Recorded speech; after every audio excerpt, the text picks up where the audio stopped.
Olá, meu nome é Diego Nunes, esse é o nosso devocional. Não se esquece de se inscrever no canal, deixar o seu comentário, deixar o seu like, compartilhar essa mensagem e ativar o sininho para receber todas as notificações. Hoje vamos mergulhar juntos num episódio da vida do profeta Elias, que está no livro de 1 Reis, capítulo 19. Acabe fez saber a Jezabel tudo quanto Elias havia feito e como matara todos os profetas à espada. Então Jezabel mandou um mensageiro a Elias, a dizer-lhe: Façam-me os deuses como lhe aprouver, se amanhã, a estas horas, não fizer eu a tua vida como fizeste a cada um deles. Temendo, pois, Elias, levantou-se e, para salvar a sua vida, se foi e chegou a Berseba, que pertence a Judá. Ali deixou o seu moço. Ele mesmo, porém, se foi ao deserto, caminho de um dia, e veio, se assentou debaixo de um zimbro e pediu para si a morte, e disse: Basta. Toma agora, ó Senhor, a minha alma, pois não sou melhor do que meus pais. Deitou-se e dormiu debaixo do zimbro. Eis que um anjo do Senhor, eis que um anjo o tocou e lhe disse: Levanta-te e come. Olhou ele e viu, junto à cabeceira, um pão cozido sobre pedras, em brasa e uma botija de água. Comeu, bebeu e tornou a dormir. Voltou segunda vez o anjo do Senhor, tocou e lhe disse: Levanta-te e come, porque o caminho te será sobremodo longo. Levantou-se, pois, comeu e bebeu, e com a força daquela comida caminhou 40 dias e 40 noites até Horebe, o monte de Deus. Ali entrou numa caverna, onde passou a noite, e eis que lhe veio a palavra do Senhor e lhe disse: Que fazes aqui, Elias? Ele respondeu: Tenho sido zeloso pelo Senhor, Deus dos exércitos, porque os filhos de Israel deixaram a tua aliança, derribaram os teus altares e mataram os teus profetas à espada. E eu fiquei só, e procuram tirar minha vida. Disse-lhe Deus: Sai e põe-te neste monte perante o Senhor. Eis que passava o Senhor, e um grande e forte vento fendia os montes e despedaçava as penhas diante do Senhor. Porém, o Senhor não estava no vento. Depois do vento, um terremoto, mas o Senhor não estava no terremoto. Depois do terremoto, um fogo, mas o Senhor não estava no fogo. E depois do fogo, um cício tranquilo e suave. Ouvindo, Elias envolveu o rosto no seu manto e, saindo, pôs-se à entrada da caverna. E eis que lhe veio uma voz e lhe disse: Que fazes aqui, Elias? Ele respondeu: Tenho sido extremamente zeloso pelo Senhor, Deus dos exércitos, porque os filhos de Israel deixaram a tua aliança e derribaram os teus altares e mataram os teus profetas à espada. E eu fiquei só, e procuram tirar minha vida. Disse-lhe o Senhor: Vai, volta ao teu caminho para o deserto de Damasco, e em chegando lá, unge a Azael, rei sobre a Síria. A Jeú, filho de Ninsi, ungirás rei sobre Israel, e também Eliseu, filho de Safate, de Abel Meolá, ungirás profeta em teu lugar. Quem escapar à espada de Azael, Jeú o matará. Quem escapar da espada de Jeú, Eliseu o matará. Também conservei em Israel 7.000, todos os joelhos que não se dobraram a Baal e toda a boca que não o beijou. Partiu, pois, Elias e achou a Eliseu, filho de Safate, que andava lavrando com 12 juntas de bois adiante dele. Ele estava com a 12ª. Elias passou por ele e lançou o seu manto sobre ele. Então deixou estes bois, correu após Elias e disse: Deixa-me beijar a meu pai e a minha mãe, e então te seguirei. Elias respondeu-lhe: Vai e volta, pois já sabes o que fiz contigo. Voltou Eliseu de seguir a Elias, tomou a junta de bois e os imolou, e com os aparelhos dos bois cozeu as carnes, e as deu ao povo, e comeram. Então se dispôs e seguiu Elias e o servia. Esse episódio da vida do profeta Elias ele está passando por um momento de fragilidade. Todos nós passamos por momentos como esse que o Elias passou. Nós costumamos dizer, mas o profeta era um homem que realizava muitos sinais, um homem valente. Mas na verdade não é que o profeta, ele era um homem extremamente valente, um homem que não temia nada. Não, era um homem usado por Deus. Quando nós somos usados por Deus, é o poder de Deus que está em ação. São as características de Deus que estão ativas em nós. Isso pode muitas vezes confundir as pessoas. Poxa, aquela pessoa é poderosa, aquela pessoa faz isso, faz aquilo. Não. Tudo que esse homem de Deus ou que uma mulher de Deus realiza é através da ação do poder de Deus. E aqui o Elias, ele está nesse exercício da ação de Deus na vida dele, e o rei Acabe, ele está vendo que ele está sendo prejudicado pelo profeta Elias, porque o profeta Elias, ele não se cala diante do pecado, ele não se cala diante da maldade, e o profeta Elias está aí como um exterminador. E o Acabe, ele vai fazer uma coisa. O Acabe, ele vai falar com sua mulher Jezabel. Quem era a Jezabel?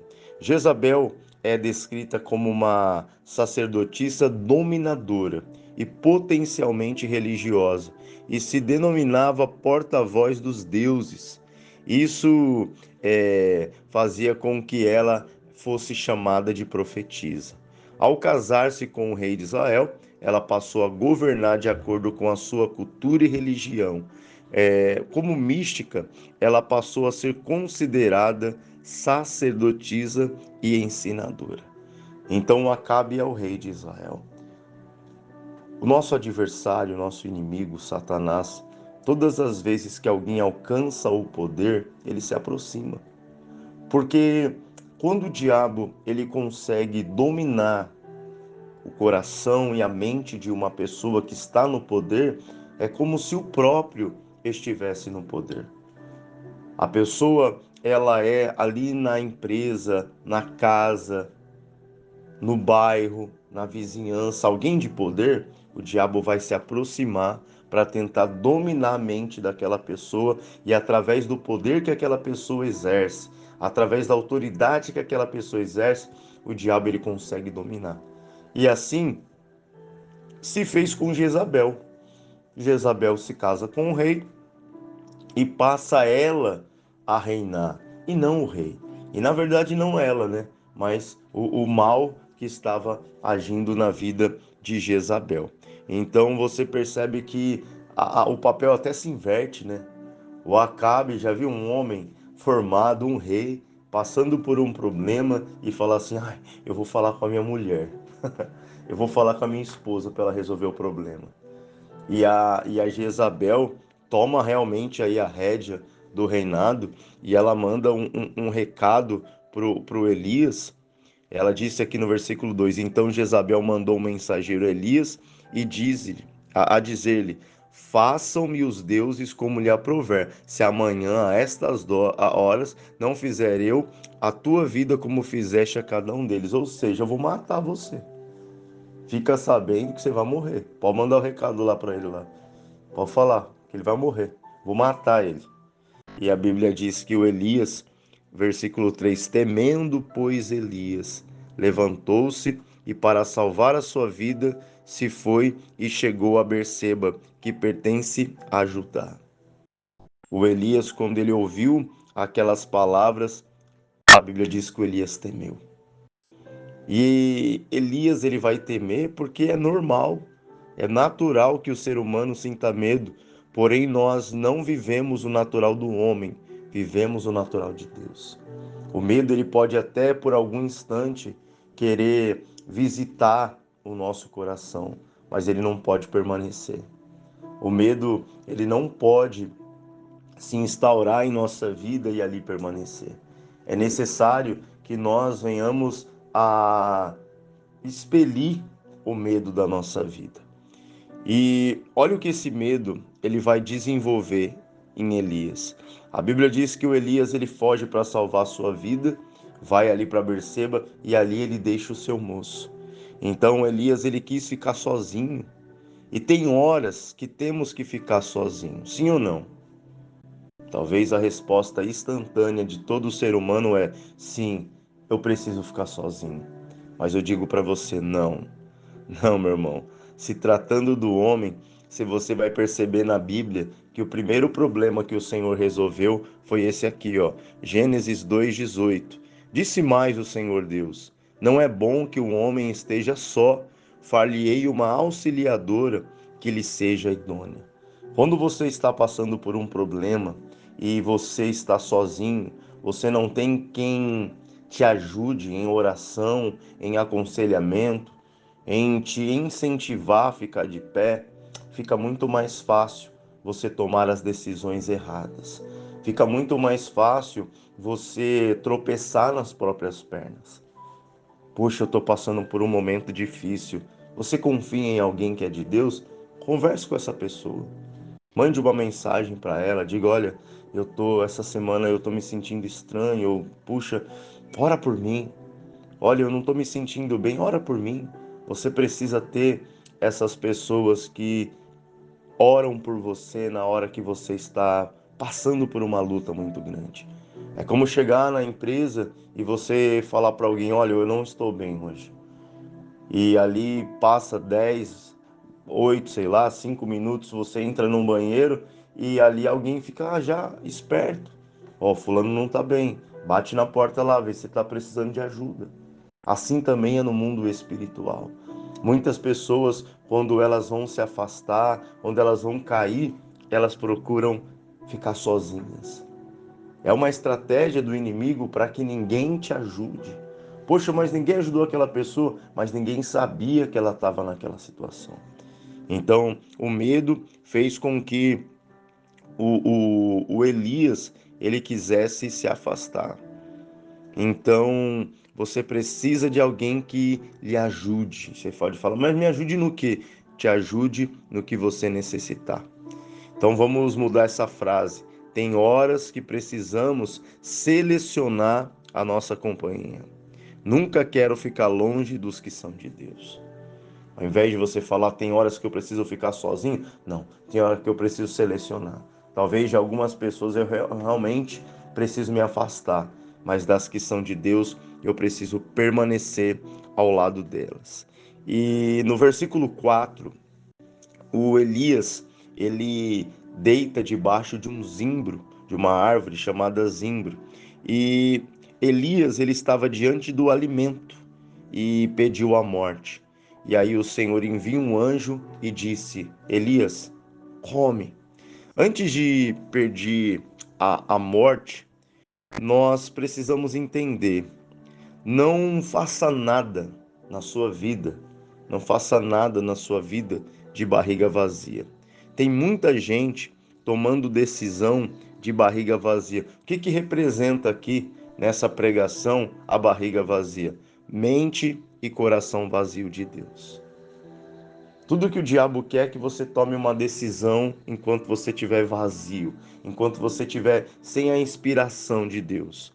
Então, eu pergunto para você, o Elias, diante daquele zimbro, ele comeu? Porque o zimbro é uma fruta. Olha que interessante aqui, ele é espécie de parece uma uva. E o que ele fez ali diante desse zimbro? Ele comeu? Nós vamos saber daqui a pouquinho aqui. Agora eu quero te dar uma informação sobre o zimbro. O chá dessa planta é conhecido por suas propriedades diuréticas, que ajudam a promover a eliminação de toxinas no organismo e a desintoxicação. Além disso, ele possui propriedades antioxidantes, auxiliando na proteção contra danos causados pelos radicais livres. Pois é, Elias estava contaminado pelo medo. Qual o alimento que tem o poder de nos desintoxicar? Será que o zimbro podia tirar o medo de Elias, já que ele era podia fazer um chá e esse chá tem a propriedade de desintoxicar? Não. Porém, não foi a planta que Elias comeu. Tem muita coisa boa natural, mas o que você precisa não tem no chá, só tem na palavra preparada por Deus. Olha o que diz aqui no livro de João, capítulo 6, versículo 35. Declarou-lhe, pois, Jesus: Eu sou o pão da vida, e quem vem a mim jamais terá fome, e quem crê em mim jamais terá sede. Que você possa declarar: eu não vou pedir a morte, eu vou abrir a minha Bíblia. Eu vou me alimentar da palavra de Deus. No versículo 7, Deus insiste que ele coma, porque Deus conhece o caminho, Deus conhece a caminhada, as pedras, os espinhos, as ladeiras, e isto tudo enquanto você está na planície. O anjo falou para Elias, come, porque a caminhada é longa. Deus sabe o dia de amanhã. Deus sabe porque hoje você precisa dessa palavra. Deus sabe que hoje você precisa buscá-lo, se alimentar, porque amanhã você vai precisar dessa força que você está buscando agora, dessa palavra que você está buscando agora. E tudo isso enquanto está tudo bem. É muito bom você buscar enquanto está tudo bem. Você sabe que o Senhor ele se apresenta na Bíblia com cuidados de mãe.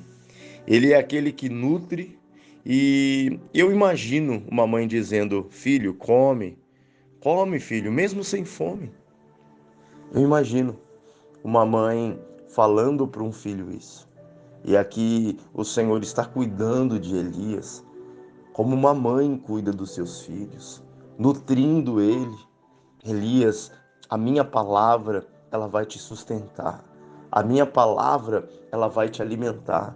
Tanto que a Bíblia diz que esse alimento faz o Elias andar 40 dias e 40 noites. E no versículo 9, ele anda tudo isso, mas ele entra em uma caverna. E o engraçado é que esse alimento que o anjo prepara para Elias, ali o pão e a água, fez o Elias andar 40 dias e 40 noites. E o Elias andou, e aonde que o Elias ele foi parar? Ele foi parar no Horebe.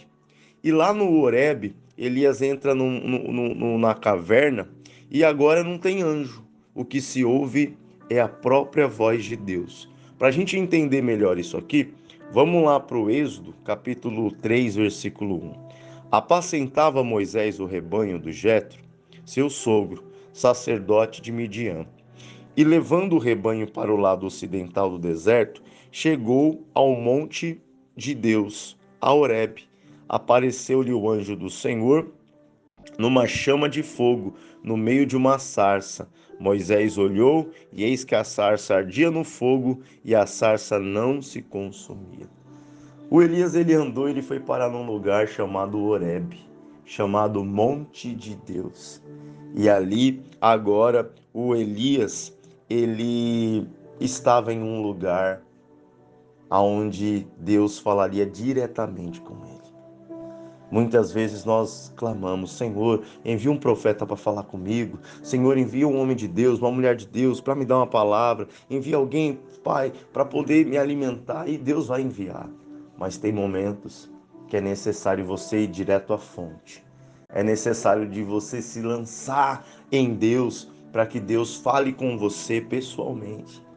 E ali a Bíblia diz que a voz que se ouve agora é a voz de Deus. No versículo 15, Elias volta para o seu chamado. Sempre que nós nos perdemos, é só voltar para o seu chamado. Tem muitas pessoas que dizem: mas acho que eu tenho que voltar mesmo porque Deus precisa de mim. Não, não é isso não. Preciso voltar porque eu tenho um talento e quando eu sou usado por Deus, muitas pessoas são abençoadas. Não. Muitas vezes, quando Deus está te chamando para voltar para o chamado, é para que a sua vida mesma seja salva. Quando uma pessoa ela está fora do exercício daquilo que Deus chamou ela para fazer, ela se descuida, ela não se aplica. Mas quando ela está no exercício do chamado, ela se santifica, ela busca a Deus, ela se põe diante do Senhor. Então é para isso que Deus chama você de volta, para que você possa voltar para aquilo que Deus tem para a sua vida.